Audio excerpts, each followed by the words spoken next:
entendo que a justiça eleitoral, ela precisa de entender a economia da atenção, que é o jogo que está me trazendo até aqui. Eu estou em paz porque eu fiz uma promessa, Vera, na última eleição. Eu tive problema com isso, em financiar minha própria campanha e usar, né, desse financiamento, que não foi nem R$1 de dinheiro público, e, de novo, não estou usando dinheiro público. Isso me fez criar uma promessa de não envolver mais o meu dinheiro em nenhuma empresa minha. Então, eu tenho uma paz absurda em relação a isso.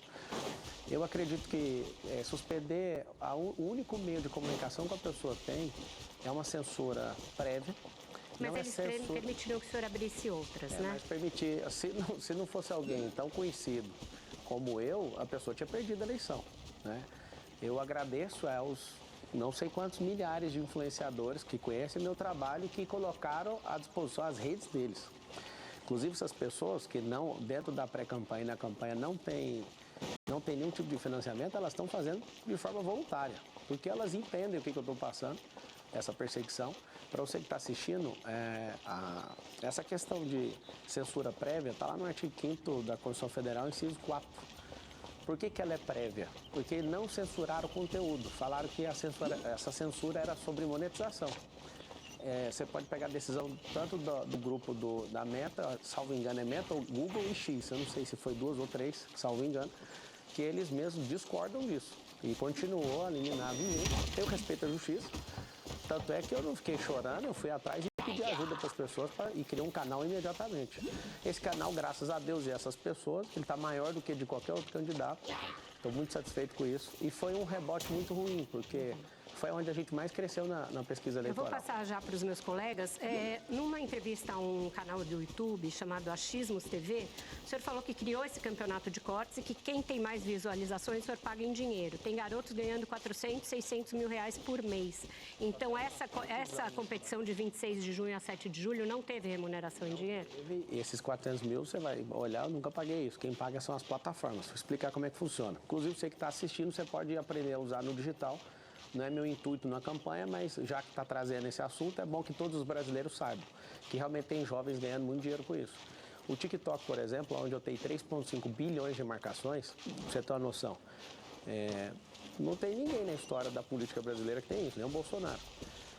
Mesmo derrubando todas as minhas contas, inclusive eu entendo como uma censura prévia, porque derrubaram meu site. Meu site não tem monetização. Então, derrubar um site do candidato, que é um meio de alguém achar ele, tem alguma coisa errada.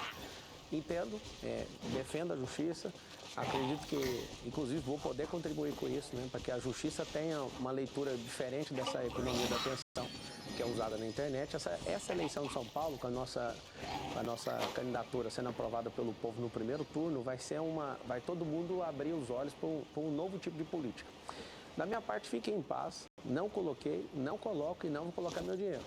Não tem um fundo eleitoral, não tem padrinho político, não tem tempo de televisão, não tem tempo de rádio, presta bem atenção nisso. E não tem mais as minhas redes sociais. E vou vencer com o povo, do mesmo jeito. Não tendo todos esses atributos, eu tive a liberdade ceifada de poder usar os meus canais, que as pessoas que confiam em mim. Se você não gosta, não tem problema. Eu também não tenho problema em ver você falando mal de mim. Eu quero que você tenha suas redes sociais. Eu achei que a censura prévia chegou e tirar a oportunidade de uma pessoa de falar pelos seus meios, que desse uma multa, que derrubasse as monetizações que estão falando. E eu acho que não foi respeitado isso. Perfeito. Malu. Boa noite, candidato. Estou vendo o senhor falar sobre a economia da atenção e queria tocar num assunto que a sua entrevista para o Flow Podcast, o senhor disse, vou abrir aspas, tá? No processo eleitoral, me perdoe, você tem que ser um idiota. Infelizmente, a nossa mentalidade gosta disso. E por ser um povo que gosta disso, eu preciso produzir isso. Preciso ter um comportamento que chame atenção. No debate de ontem, o senhor foi questionado sobre essa fala, mas o senhor chamou o jornalista de militante e não respondeu. Eu entendi que o senhor quis dizer que o senhor finge ser uma coisa que o senhor não é para conquistar voto, economia da atenção. Mas eu te pergunto, não é exatamente isso que os políticos tradicionais do sistema, que o senhor diz que o senhor é contra, fazem? Não é assim que eles fazem? Malu, você fez a mesma coisa numa reportagem que você não fez pergunta nenhuma para mim no O Globo e falou que eu quero criar um partido com o Bolsonaro. Isso nunca passou na minha cabeça. Eu perguntei para o senhor. Não perguntou. Acho que se você puder mostrar a mensagem. Está aqui. Pode olhar. Eu nunca. Tá aqui. Pode olhar. O senhor negou, eu tinha minhas fontes. E aí você fez isso por quê? Porque você quis chamar a atenção. O que é a economia da atenção? Responde e abre a Mas o senhor vai oportunidade. responder minha pergunta, né? Já estou respondendo. O fato de você não gostar da minha resposta não significa que eu não estou respondendo. O Josias eu também respondi. Eu falei que vocês fazem esse jogo, chama clickbait na internet.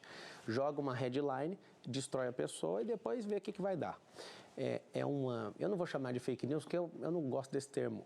É uma completa mentira o que você fez em relação a mim. Eu não estou armado aqui, não estou querendo um problema com você, nem animosidade. Mas olha, quando você fala que eu estou fazendo isso, você também praticou isso para ter seus cliques lá no Globo. Porque eu nunca falei isso para você. Eu nunca passou na minha cabeça. Você vai me ensinar a fazer jornalismo? Não, eu vou te responder naquilo que você está perguntando.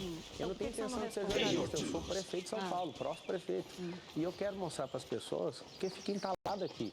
Eu não me importo o que você publica e quero que você tenha liberdade de fazer isso. A sua versão foi registrada na reportagem. E eu estou te falando, eu quero que você prova, porque nunca passou. Você usou a expressão, o Pablo está imaginando criar um partido, e você escreveu um partido de coach, eu nem sou coach.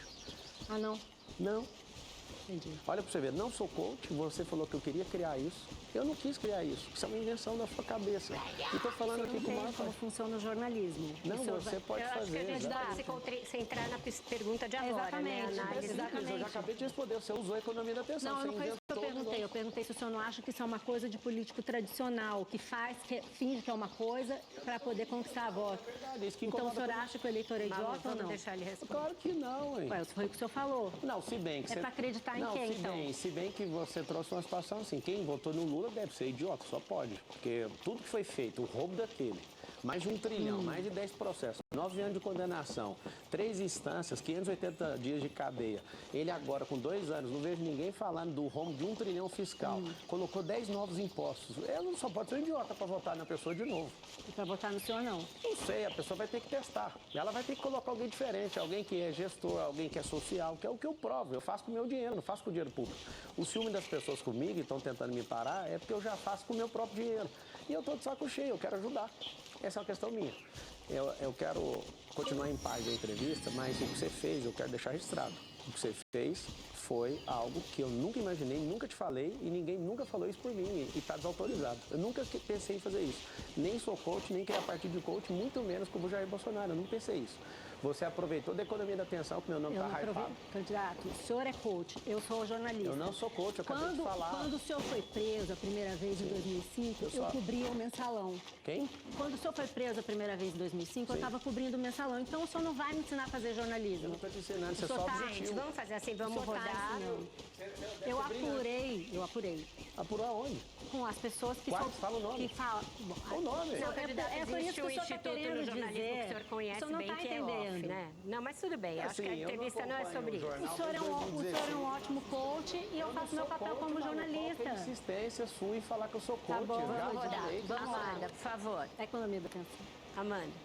Boa noite, candidato. É ex-coach, né? Autodenominado ex-coach, tá certo. É igual o Lula, ex-ladrão. Vocês têm que falar dele. Se eu sou ex-coach, você tem que falar que o Lula é ex-ladrão. Mas o senhor que é o candidato entrevistado aqui hoje, né? Então vamos lá. Sobre os cortes, queria voltar um pouquinho nisso. O senhor comentou que nunca pagou durante a campanha, certo? Tudo bem, só que os 2 administradores da página do Discord, Cortes do Marçal, trabalham para sua empresa, a PLX. Jefferson Zantucci e Gabriel Galhardo. Queria que se o senhor pudesse comentar quanto que o senhor gastou até hoje por esses cortes, mesmo que seja de forma indireta. Não faço nem ideia quanto gastou. Foi um dinheiro razoável. Quanto? É assim, não faço ideia, você imagina. Tem semanas que eu aprovo 35 milhões de reais de saída de pagamento. Eu vou lá olhar quanto que gasto com isso. Tem um universo empresarial de dezenas de empresas. Se você me pedir isso, eu tenho que ligar para o contador para pegar e não tem problema nenhum em mostrar isso. Eu sou o número 1 de lançamento na América Latina e tenho maior facilidade de ensinar, inclusive ensino. Só para você ter uma ideia, se o juiz pediu, qualquer pessoa, isso eu posso pedir o levantamento com a tabela dinâmica lá financeira, alguém me passa, está tudo certo. Eu não faço ideia quanto que gasta com isso. Só para deixar claro, 35 milhões, né, que você comentou assim mais ou menos, para os cortes, para o campeonato de cortes. Não, senhora, das empresas. Tá, eu e sobre falei os- que eu aprovo das empresas. Você imagina alguém que olha saídas em dezenas de milhões, eu vou saber quanto que gastou com corte. Isso é um negócio desse tamanhozinho dentro das companhias. Que é quanto, mais ou menos? Não faço nem ideia, eu já te respondi. Porque assim, se é uma empresa sua, eles trabalham para o senhor, você pagou, né?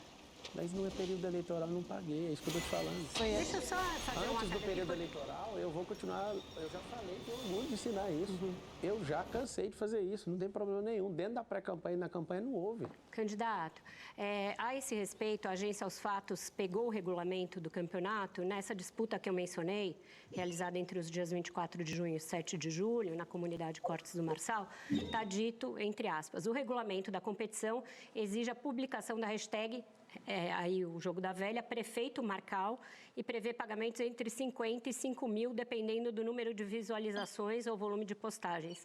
Não era É só feito pegar pelo o senhor, é pagamento, isso? acha o pagamento. O pagamento que tem lá vinculado no derrubar da conta é de antes disso, eu estou tudo bem com isso. Não tem que eu pedir para parar, porque eu sei que isso ia dar problema. Tá tudo certo. Pedro. Candidato, boa noite. Boa noite, Pedro. Candidato, tentar falar sobre propostas. Olhando para o seu plano de governo, olhando principalmente para a questão do lixo. Você diz que no seu plano de governo, São Paulo se destacará, abre aspas para você, por uma gestão eficiente dos resíduos naturais e pela transformação do lixo em riqueza. E de uma, abre aspas de novo, reutilização e reciclagem de recursos para gerar riqueza e renda. Essas são as partes que você coloca no seu plano de governo para descrever o que pretende fazer com relação ao lixo. Tudo algo que parece muito vago, candidato. A gente já está se aproximando das eleições, né? Eu também fui fazer uma escuta no bairro da Brasilândia, que ocupa uma das piores posições no mapa das desigualdades, e as pessoas reclamaram muito sobre a questão do lixo. Eu queria saber qual que é a sua proposta para a questão do lixo, sobretudo nas periferias, e também com relação ao seu orçamento para isso. Porque no seu plano de governo as coisas ficam, minha sensação, candidato, ficam muito vagas. E tem pouca coisa colocando, por exemplo, quanto que vai ser investido aqui e ali. Então eu queria que o senhor explicasse um pouco a sua proposta. Do jeito que você leu aí, eu falei que a gente vai transformar o lixo em riqueza. Isso. Então o dinheiro já vem do próprio lixo. A gente quer transformar, você vai olhar na mobilidade, transformar a frota, isso vai levar mais de uma década, né? Que isso tem a ver com contratos e tem que seguir o Pacto da San Servanda, que do latim significa os acordos devem ser cumpridos com as empresas que já estão aí. A gente quer transformar a frota inteira em ônibus de hidrogênio. E a gente consegue transformar o lixo em hidrogênio. Para isso, a Prefeitura vai pedir a ajuda do Congresso Nacional, porque tem alguma coisa vinculada com a legislação federal. Só que o próprio dinheiro do lixo já está no lixo. Agora, a gente precisa de levar a sério esse assunto, porque as pessoas elas não foram educadas em relação ao lixo. Não tem isso na formação básica, nós vamos colocar isso. Eu preciso de tanto de problema, eu preciso do Congresso Nacional, preciso de ensinar isso na escola. Te contar uma crise que eu tive nos Estados Unidos é de errar o lixo porque a gente não tem educação aqui. E aí você erra a sacola, o caminhão de lixo não pega. Eu tenho uma casa em Orlando e eu falei, caramba, por que aqui em Orlando, ou melhor lá, as pessoas respeitam o pare, aqui as pessoas não respeitam, por que lá separa o lixo direitinho? Por quê? Porque tem que investir isso na educação, primeira coisa. Você anda numa cidade suja do jeito que está hoje, a gente claramente não ensinou nosso povo em relação a isso. Você olha... Desculpa, candidato. Você olha a situação do lixo, quando tem um interesse de grandes companhias que estão aí 20, 30 anos na cidade, eles não têm interesse em mudar nada e fazer nada de novo, nada disruptivo em relação ao lixo. Por quê? Porque contratos que precisam ser revisados e a gente precisa ter coragem de tratar disso. Senão a gente não vai conseguir. Agora você imagina eu transmitir a energia do lixo para mover os ônibus. Então não vai ter orçamento a mais no que diz respeito. O orçamento vai vir... Só de tirar a companheirada já vai sobrar dinheiro. Porque, assim, a falsa vinculação da máquina, para você que vai votar no 28, no dia 6, como punição para esse consórcio comunista do Brasil que está instaurado aqui em São Paulo, você tem que saber que tirar esse grupo político que está aí, com mais de 12 partidos políticos, com toda a prefeitura loteada, já vai dar economia. A gente revisar todos os contratos da prefeitura, teremos mais economia. Trazer emendas de deputados, para você ter uma noção, são 70 deputados federais que tem no estado de São Paulo. Uma forma de gerar receita, se aumentar R$1 de imposto nas suas costas, é ir atrás de alguns deputados e trazer recursos para dentro da cidade. A maioria dos deputados federais levam para os interiores de São Paulo. Por quê? Eles trocam o dinheiro dessas emendas. Tem deputados que votam com o governo que pode chegar a ter 500 milhões, salvo engano, de 350 a 500 milhões de reais de emenda ao longo de 4 anos. Eu sei como gerar receita, dando louvor para esses caras, colocando eles lá ali na Zona Norte, que você falou de Brasilândia, e falar, ó, essa área aqui eu quero investimento seu e vou te dar glória, porque o poder precisa distribuir Glória, agora. o que é glória e louvor, candidato, A glória em termos de um gestão pública? deputado de falar assim, ó, o prefeito reconhece que o recurso veio para cá, é o que o vereador faz e pôr aquela faixa, ao invés de você pôr a faixa, alguém ter a capacidade de reconhecer que o recurso veio pela pessoa. Igual, por exemplo, o Nelson Williams está aqui, ó, o maior advogado do Brasil, eu convidei ele está em uma causa minha, é dar glória para alguém que é um dos mais poderosos causídicos, e obrigado por você ter aceito meu convite de estar aqui, Nelson. Então a gente ainda não tem orçamento, né, pro lixo? Não, nós temos. Para as pessoas que estão nos assistindo, você que vai votar no dia 6, você tem que entender o seguinte: burocracia, companheirada, corrupção, ineficiência, falta de virtualização na Prefeitura de São Paulo tem comido o dinheiro público. A gente precisa cumprir um primeiro ano, né, que tem que praticamente carregar as decisões da legislatura anterior, que é a Câmara dos Vereadores, e todas as decisões que o prefeito anterior, que no caso o Ricardo Nunes, tomou.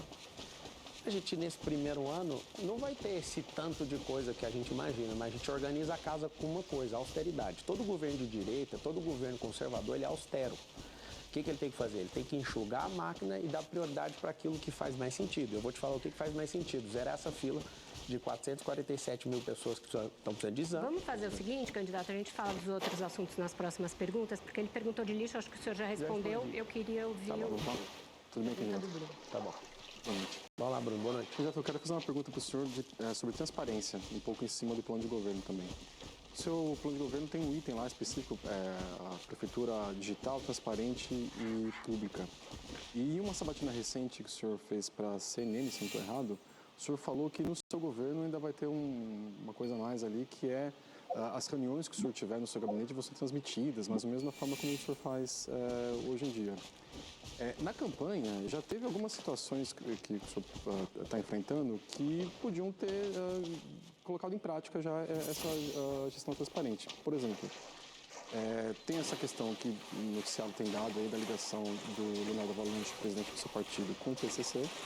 E tem essa questão que é o centro da conversa por enquanto até agora, que são esses impulsionamentos suspeitos aí que levaram à derrubada das suas redes. A minha pergunta é, por que o senhor já não fez isso? Por que essa reunião em que o senhor teria pedido para o Avalanche deixar partido já não foi transmitida? E por que esses impulsionamentos anteriores que o senhor disse que fez, também o senhor já não deu transparência para todos esses números e explicou para todo mundo? Eu sou dono do partido e nem sou presidente, então eu não posso fazer uma coisa chamada ingerência. Eu sendo prefeito, eu estou no comando, certo?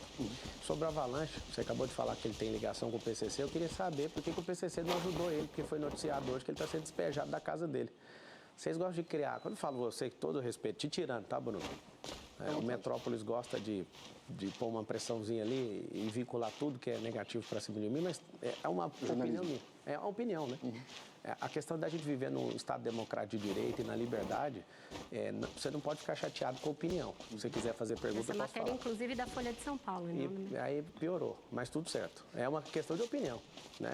A liberdade é a melhor coisa. Você pode falar que eu sou bandido. Mas por que o senhor não deu transparência para essas... Então, eu já te respondi. É ingerência minha se eu quiser expor o partido, certo? Então, se ele é o presidente, eu tenho que respeitar, porque ele está no comando. Agora, a pergunta é, como que o cara é do PCC, parece que o PCC acabou o dinheiro, então por que o cara está sendo despejado da casa dele? Pergunta um. Mas o áudio é a voz dele. Não, mas eu não sou advogado dele. Eu fiz lá um comunicado depois da Globo News e falei para ele, cara, não é melhor se afastar? Eu fiz o comunicado e eu peço, né, que ele tenha bom senso. Eu resolvi me afastar, particularmente dele. Estou seguindo minha campanha em paz, porque para mim é constrangedor o tempo inteiro ter que responder essas questões, mas fica essas perguntas, né?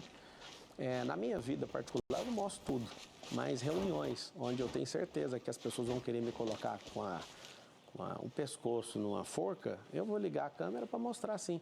Vai ser o tempo inteiro? Não precisa ser o tempo inteiro. É mais para ter um sistema de defesa. E eu sei que vocês vão me cobrar isso por longos 4 anos de governo. Eu faço questão de transmitir muita coisa. Tem coisas que são estratégia da prefeitura que não precisa de abrir para as pessoas. Então,